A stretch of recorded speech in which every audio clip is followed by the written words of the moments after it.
I would like to thank the Spanish Embassy and to the workshop organization for the possibility to be here today. It's really a pleasure to see so much interest in polar research here. I want to thank especially, of course, to Ms. Burcu, and also to the Turkish authorities that gave me this warm welcome. Really, thank you so much. It's a pleasure for me to be here. Also, from the Spanish Polar Committee, it's a pleasure to be part of some of us to be here with you in your Polar Congress, National Polar Congress. So, my name is Josabel Bellure. I am an ecology teacher at the university in Madrid, and my specialty is evolutionary ecology. So, if you are an evolutionary ecologist, you look for adaptations of the species. You look for the special traits that make the species to survive and to reproduce. This is what we will see here during my talk. When you are an evolutionary ecologist, then you really like to go to extreme habitats. Extreme habitats are ideal places for this kind of research. So I very often go to warm habitats, where I work with reptiles, but then I go to the cold habitat in Antarctica to work on penguins. So during my talk, I will first introduce a little bit the Spanish context of polar research, of Antarctic research, and then we will go on to see what the Antarctic penguins are telling us from the far south. Okay. So, from Spain, the Polar Authority is the Spanish Polar Committee. It was created in 1998. It's normally attached to the Ministry of Science. And it is the organism that coordinates all the activities in the polar areas. So, by polar areas, we of course, we mean Arctic and Antarctica. In Antarctica, Spain is part of the treaty from 1982. Then the Protocol of Environmental Protection in 1991, when we have recently celebrated the 30th anniversary. And for the Arctic, Spain is a member as an observer country from 2006, and is part of the International Arctic Science Committee from 2009. Well, these are our installations for the Antarctic research for Spain. We have our boat, our oceanographic boat, Hesperides. Of course, all the activity in Antarctica takes part in the South Shetland Islands, in Livingstone Island and in Deception Island. We have two bases, Juan Carlos I in Livingstone Island. It was opened in 1988. And Gabriel de Castilla in Deception Island, opened in 1990. And we have a camp for special activities in Peninsula de Bayers, in Livingstone Island. So with the boat, we normally take this break passage from South America to the Antarctic Peninsula. Well, a little bit an overview on the Spanish research activity in Antarctica. It takes place mainly in the Antarctic Peninsula and the Mar de Escocia. And well, it takes on earth science, on life science, on physics and on chemistry, mainly. On earth science, well, we have tectonics, geophysics, permafrost on soils, stratigraphy, petrology, volcanism, meteorology. On life science, of course, penguins. I will take this, the sound will be better. On life science, we work, of course, on penguins, penguin ecology, also on marine invertebrates and algae, on microorganisms and mousses and liquids. On physics, mainly dynamics of glaciers, and on chemistry, the very important, recently very worried, pollutant arrival detection. We will talk about this during the talk. Okay, so the first question, why Antarctic for a biologist? Is it so much interesting?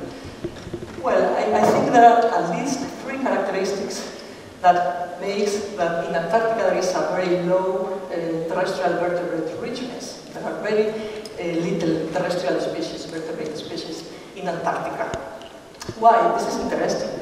Okay, I think we can think of 3 reasons at least. One is climatic. Of course, this is the most cold and dry continent on Earth. It's 98% covered with ice, sometimes with a medium thickness of 3 kilometers. So this really makes us to think that it's difficult for many species to be there. No? A second reason is geographic.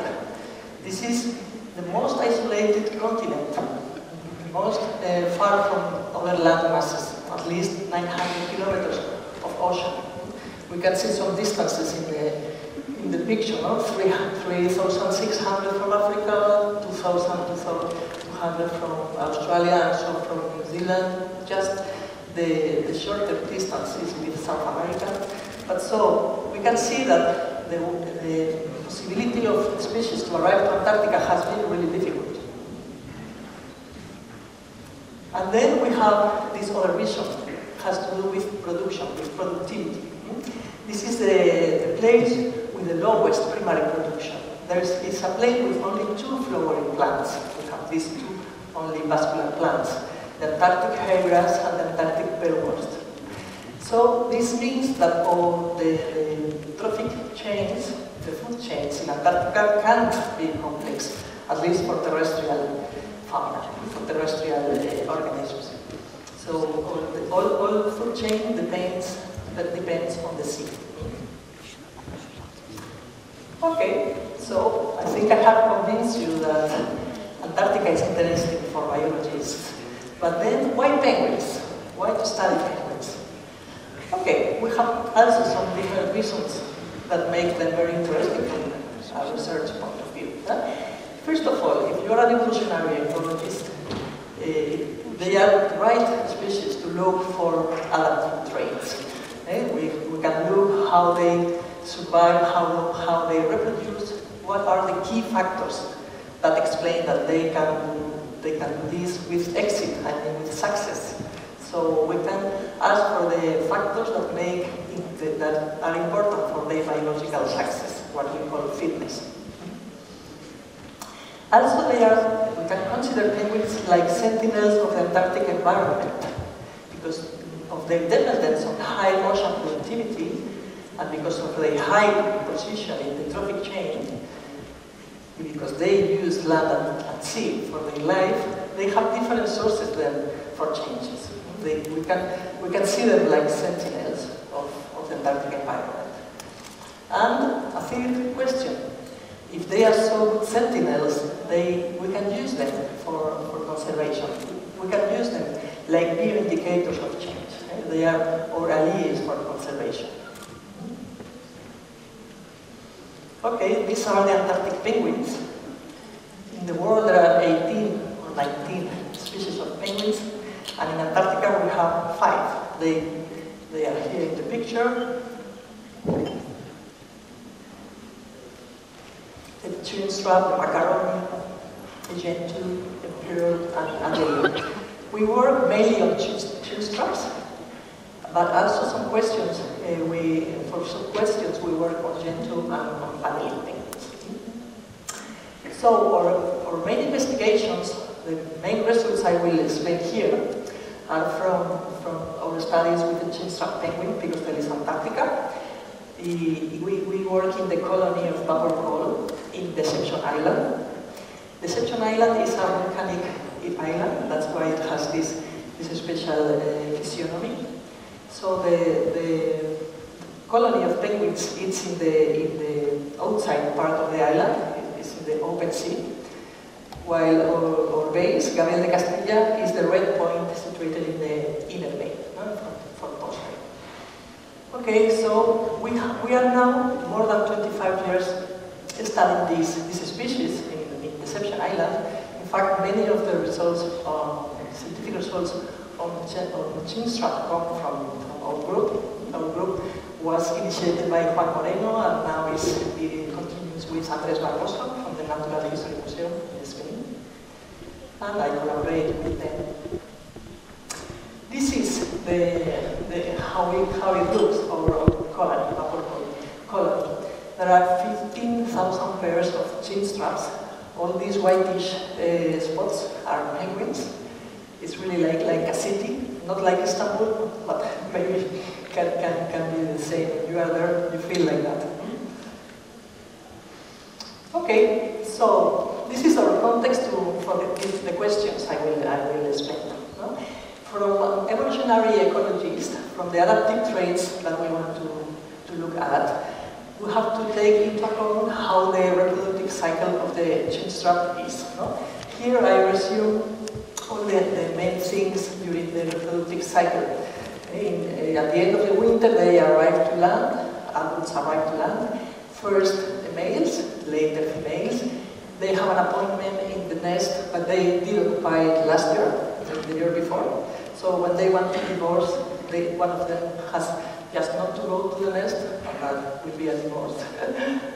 Then they begin with courtship and nesting, eggs laying, hatching of eggs, chicks growth, chick molt, and emancipation. Adults molt. Of course, penguins are birds, they have to molt their feathers. And then the abandonment of the colony, the return to the sea. They have a temporal window for all this that is not so big, from November to March. So you can imagine penguins are always like in a hurry, they are stressed. They need to finish before autumn arrives. Okay, what have we seen as key factors in relation to nest construction that increment fitness? Well, as we were saying, if they are in a hurry, if they are stressed, the best is to be early. The best is to arrive soon to the colony, to begin soon. So this is one of the key questions that increase fitness. And then to accumulate stones for the construction of the nest. If you can see in the pictures, here in this part on the right, we have nice nests with a lot of stones, with a nice group of stones. And then in the other part we have the nest with little quantity of stones, and then you can see the accident that it means if you don't have stones in the nest. When there is a storm, your eggs or your chicks can fight, as we can see down in the picture. Yeah? So to have stones is important. The interesting thing is that there are not so many stones available for chin straps in the place. So they used to steal stones from each other. Okay, about the nest position, if you see the colony, the big colony with 15,000 penguins, of course they organize like in sub-colonies of different sizes. Always in the colony you have some nests that are in the periphery, and then some nests that are in the central positions. Well, we know now that it's important, it's better to be in central positions, because then you are saved from the predator, the main predator of eggs and chicks, that is the skua. The only predator, terrestrial predator, that penguins have is this skua, and it's only for eggs and for chicks. Adults, they don't have predators, terrestrial predators, all predators are in the sea, seals and orca. So, central positions are better saved from predators, and also we have seen that temperature is better maintained in the central positions, in the central nests. A third aspect that we have seen is the importance of the colony size. As we were saying, they are organized in different sub-colonies of different sizes. So we have colonies, sub-colonies of small number of nests, and we can have sub-colonies of hundreds and thousands. We have seen that it's better to be in a big colony, like colonies of much greater than 100 nests, for example, because then the risk of predator is smaller. So this is another important aspect. Of course, another key factor to increase fitness has to do with the individual quality of parents. The size, the health, the status, their thermoregulatory ability. Only the individuals in a good health state, in individuals of quality, can go on with the growth of the chicks. The growth of chicks has, we like to distinguish between two phases, the ward phase and the crouching phase. The ward phase, the one up, is the period of time when chicks are too small to thermoregulate by themselves. In fact, they are like lizards at this moment. They cannot thermoregulate, so they always need the presence of one of the parents in the nest. Also to protect them for the predator and wind, etc. But then, as you see down, chicks begin to get very, very big. So big that they need really a lot of quantity of food. So both parents have to go to the sea to bring food. In that period of time, we call that the crouching phase, when chicks are 1 month, 5 weeks old. And then all the chicks stay all together alone in the colony, like a crouching. That's why they have that name. Huh? This is a synchronic event in the colony, the subcolony.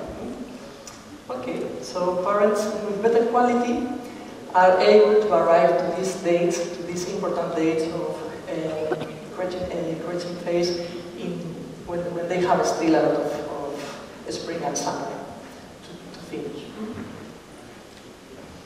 Okay, let's go with this other aspect. They are sentinels of the Antarctic environment. Well, as we already have seen in the nice presentation today, we have to situate ourselves in the global warming context. No? We already know that in the last 50 years, temperature has increased at least 2.5 degrees, especially in the Antarctic Peninsula. In fact, the picture down and right is recent, it's from Chile, and this is somehow this is the second warm wave in Antarctica was recently. So really, we really have to worry about that. The effect on penguins, well, I don't know if you can see the picture there with the chicks, but they are panting. I mean, you really notice when temperature is a little bit high, chicks really are stressed and they begin to pant. Okay, what we have seen, and we think it's linked to the global warming context, is a species decrease. The number of individuals is decreasing at least in our species, in the chinstrap, and when we have a look to the other species that are Pygostelis, and are very similar species, also in Adelia. In the graphic in the top, Adelia is the one also going down in the last years. Gentoo is staying and even going a little bit up, and chinstrap in the picture, in the graphic down, is also decreasing in the last years. So what we think the key can be in the food, because Gentoo is the only species that is not so dependent on krill. But the others two are dependent on krill for food, no? So this is what we can think. We think can be the mechanism. The krill is also decreasing in the last 25 years. So the krill is very dependent on the presence of ice, because the food of the krill is diatomaceous algae, and they depend on the presence of ice. So we think this is the mechanism by which individuals are decreasing. Okay, another way we have to look at this problem is to make a latitudinal study to know if maybe it's a question of health, maybe there are new parasites or whatever. And also this kind of study, a latitudinal gradient, allows us to make comparisons in a long-term study, is what we would like to do. So we have 7 populations of the three species, Chinstraps, Gentoo, and Adelia, and we used to look for the presence of parasites. We are aware about the entrance of new parasites linked to the And this data we will have to compare during a long-term study. Okay, there are also some bad news about penguins, about sentinels on Antarctica environments. In recent studies, we have seen the presence of microplastics on excrements of penguins. In fact, on the 3 species that we are studying, polyester, polyethylene, and cellulose fibers. This is not so good news. Antarctica is not so isolated as we were thinking. And of course, this is linked to the human activity. No? Also, in the same way, we have found mercury in the feeders. In more than 93% of the samples that were analyzed of the 3 species, they have quantities higher than the ones they would be easier for them. No? And the problem is that they are increasing. When we compare with some other years, they are increasing. The highest value for this quantity of mercury was in chin straps in King George Island. That makes us think that maybe these places in Antarctica, I want to show that in these pictures, no? in the right, this is all the flights and all boats arriving to Antarctica. Of course, it's in the coast where the main activity, human activity is held, no? And in the coast is where penguins are living. No? So this is the origin of this problem. No? We have to be very aware about that. Okay, so we can use penguins as bioindicators of change. That's what we have to profit out of them. They can be our allies for conservation. In this context, we are studying the foraging behavior, the movement ecology, because penguins, because their dependence on the ocean, they can explain us a lot of things about the ocean, about the conservation of oceans. No? So we use some GPS loggers with the ability to take data on temperature and on depth. We put them on penguins in the dorsal part for 5 days periods during the reproductive period. Of course, we need to take back the loggers, so we profit in the warm phase of growth of chicks. No? When parents have to really come back to the nest to give food to the chicks, so we profit in that period to take back the logger. So the foraging variables we use are distance from the colony, where are they going to look for the krill, the time spent during the foraging trip, the dives number, the dive depth, the time diving, how many times. And we like to relate this with the ocean dynamics, using the sea surface currents. So in this way, penguins can be in situ sensors of the situation of the ocean. No? And of course, our question is if they will change the places where they look for krill during a long-term study related to warming. This is an example of one of the restaurants. No? Here we have two trips, two individuals. So in general, we have seen 2 kinds of trips: short, more or less 13 kilometers, and much more far, longer, no? 30 kilometers. We think that these kind of trips are related to the objective of the trip. If they are going to look for food only for the adult, or to look for food also for chicks. So the time diving, we see it can be 20 minutes, and the depth, they go 60 meters. When we look to the temperatures and we map that in the ocean, we see, here in the right, we can see the white colors, the temperature of these 2 penguins going away for food. What we see is that they used to stay to look for food in the colder waters. No? You can see the very, very blue color of the water. So they really need a cold temperature for find the krill. Okay, so with this kind of data, with this kind of research that we are doing, what is the perspective? What are we thinking for the future? Well, our questions have to do, first of all, to understand still the biology of the penguins. No? Why do individuals differ? I mean, we have some individuals going far, we have some individuals going not so far for looking for food, etc. Why do individuals differ? This is a nice question. And in the next project, in fact in 1 month I will be in Antarctica, we want to begin studies about animal personality. We think that not all individuals are the same, like us, and now it's clear in biology that it has important consequences for example, for fitness. So we will see the role of personality. And then, another nice questions for us that we would like to know is what happens during winter. We are going to Antarctica in summer, spring and summer, when the reproductive period is done. But then, what's happening during winter? We'll be very interested to know this information. So we are beginning long-term animal tracking using a satellite. We need this kind of information. Well, so maybe I have convinced you that penguins are telling us many things from the far south, from Antarctica.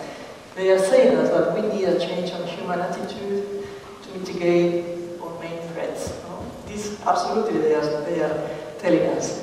The problems are clear decline, perturbations due to human presence, climatic change. For sure they are telling this to us. And also, now that we are here with Spanish and Turkish, they say that because they are exceptional animals to track the global change, climatic change, they are waiting for us. They are waiting for Turkish and Spanish polar researchers because they know about our position, our nice position in the Mediterranean Sea. They know that we are aware about our sea and they want us to be the same warrior for them in Antarctica. So I hope we will work together for conservation of Antarctica. So thank you.